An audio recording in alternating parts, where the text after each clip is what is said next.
दिल्ली के मुख्यमंत्री आपने सुना, अरविंद केजरीवाल संभवतः मंगलवार को अपने पद से इस्तीफा दे देंगे। फैसला चौंकाने वाला है, लिहाजा सवाल भी कई हैं। आखिर सीएम पद छोड़ना केजरीवाल की मजबूरी बन गई थी या जरूरी हो गई थी? क्या इस फैसले से केजरीवाल पहले हरियाणा फिर दिल्ली में विधानसभा चुनाव में जनता के बीच इमोशनल कार्ड खेलना चाहते हैं? क्या केजरीवाल अपने इस्तीफे से बीजेपी पर नैतिकता को हथियार बनाकर पलटवार करना चाहते हैं? क्या इस ऐलान से केजरीवाल अपने ऊपर लगे भ्रष्टाचार के आरोपों के बीच अपनी छवि चमकाना चाहते हैं? क्या दिल्ली में जल्द चुनाव की मांग कर केजरीवाल सहानुभूति के सहारे फिर से सत्ता की कुर्सी पर काबिज होना चाहते हैं? ये ऐसे तमाम सवाल हैं जो आज अरविंद केजरीवाल से जवाब मांग रहे हैं, और वो इसलिए क्योंकि 177 दिन जेल में रहते हुए वो मुख्यमंत्री बने रहे, लेकिन जमानत मिलने के बाद चुनाव की मांग करते हुए वो इस्तीफा दे रहे हैं। हल्ला बोल में इन सवालों पर चर्चा करेंगे, जवाब लेने की कोशिश करेंगे, लेकिन पहले ये रिपोर्ट। 2 दिन के बाद मैं सीएम की कुर्सी से इस्तीफा देने जा रहा हूं, और मैं तब तक सीएम की कुर्सी पे नहीं बैठूंगा जब तक जनता अपना फैसला ना सुना दे। मैं जनता के बीच में जाऊंगा, गली गली में जाऊंगा, घर घर में जाऊंगा। दिल्ली के मुख्यमंत्री अरविंद केजरीवाल के इस ऐलान से भरी दोपहरी में देश की सियासत में भूचाल ला दिया। 2 दिन बाद इस्तीफा देकर पद छोड़ने का फैसला हर किसी को भौचक्का कर रहा है। वैसे तो सत्ताधारी और विरोधी खेमों में वार पलटवार का सिलसिला चालू है, लेकिन सबसे बड़ा सवाल है कि आखिर दिल्ली के मुख्यमंत्री अरविंद केजरीवाल ने कुर्सी छोड़ने का फैसला क्यों किया? क्यों खेला है केजरीवाल ने इतना बड़ा दांव? मैं जनता के बीच में जाऊंगा, गली गली में जाऊंगा, घर घर में जाऊंगा, और जब तक जनता अपना फैसला ना सुना दे कि केजरीवाल ईमानदार है, तब तक मैं सीएम की कुर्सी के ऊपर नहीं बैठूंगा। ये पूरी की पूरी सरकार भ्रष्टाचार में लिप्त है। इनके माथे पे लिखा है सबके कि ये आम आदमी पार्टी के लोग भ्रष्टाचारी हैं, चोरी हैं, शराब नीति। मैं दूसरी एक सवाल का जवाब देते हैं अरविंद केजरीवाल, सिर्फ एक सवाल का। सौरभ भारद्वाज देते हैं कि अगर शराब नीति ठीक थी, अगर आपने घोटाला नहीं किया था, तो जांच की घोषणा होते ही शराब नीति वापस क्यों ली थी? केजरीवाल के इस फैसले पर बीजेपी अभी भी हमलावर है। अब जानने की कोशिश करते हैं कि केजरीवाल के इस फैसले के पीछे की पहेली क्या है। सुप्रीम कोर्ट ने जमानत तो दे दी है, लेकिन कड़ी शर्तों के साथ ना वो किसी बड़ी फाइल पर साइन कर सकते हैं, ना ही सीएम ऑफिस जा सकते हैं, और ना ही सचिवालय जा सकते हैं। मतलब केजरीवाल के हाथ बतौर मुख्यमंत्री बन चुके हैं, लिहाजा व्यवहारिक रूप से उनके पास सीएम बने रहने का कोई भी औचित्य नहीं था। ये भी माना जा रहा है कि केजरीवाल का दांव जनता से सहानुभूति हासिल करने की एक कोशिश है।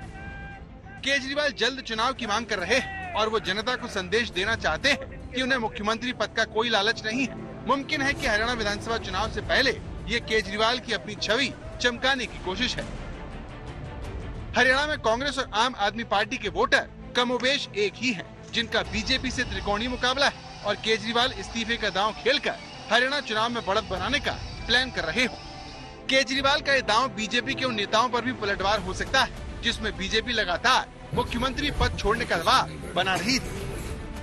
अब इस फैसले से केजरीवाल बीजेपी के उस नैतिकता के दांव को हवा कर देना चाहते हैं।